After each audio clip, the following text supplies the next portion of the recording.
Doctors, I'm going to address this question to both of you. There have to be some safety issues with the mangosteen. The first thing I'd like to say, Abby, is that one of the benefits of traditional medicine, medicine that has been used by cultures in various parts around the world, is that they use an herb or a fruit for century upon century, and it's passed down from family to family, that from record to record shows which fruits or herbs are helpful, which herbs or fruits are toxic or have harmful effects, and that there is not one documented case in any research that I've been able to uncover that demonstrates there's any type of adverse or toxic property to the mangosteen fruit, the pericarpate seeds.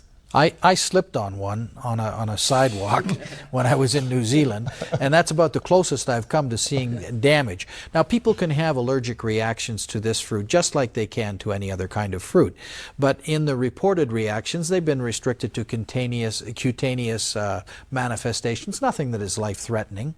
So it's not that people cannot have adverse reactions, but they aren't life-threatening. They don't fall into the same category as drugs do.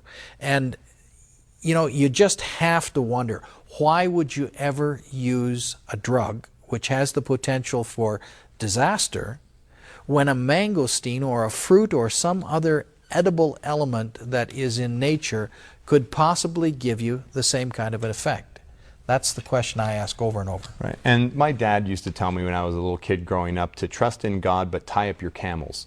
And so if you really want to make sure that things are safe, what we did is direct two studies that were toxicity studies done with laboratory rats, megadosing the mangosteen fruit in different concentrations to a group of rats over a month. And in macroscopic and microscopic examination of the tissues of the rats, there was nothing that showed any type of pathological manifestation. The only change in behavior that was noted was that the rats were running out and sharing their mangosteen with friends. Which brings me to the next question. I think everybody's thinking of stockpiling the mangosteen right now.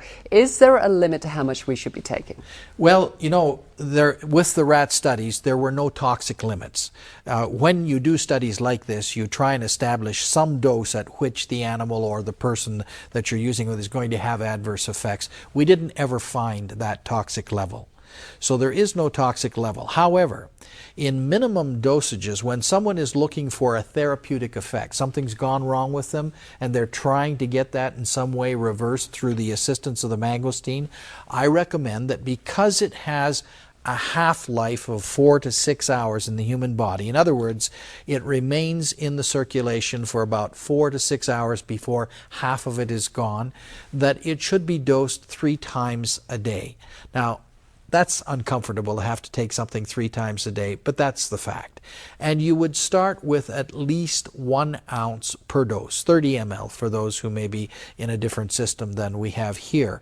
And you could go up from that. There is no upper limit. More may be better. It in fact appears to be that way in very serious conditions such as cancer and major ailments. People take much more than 1 ounce 3 times a day. However, when you're looking for the benefits of prevention, a single ounce a day seems to be all that you need.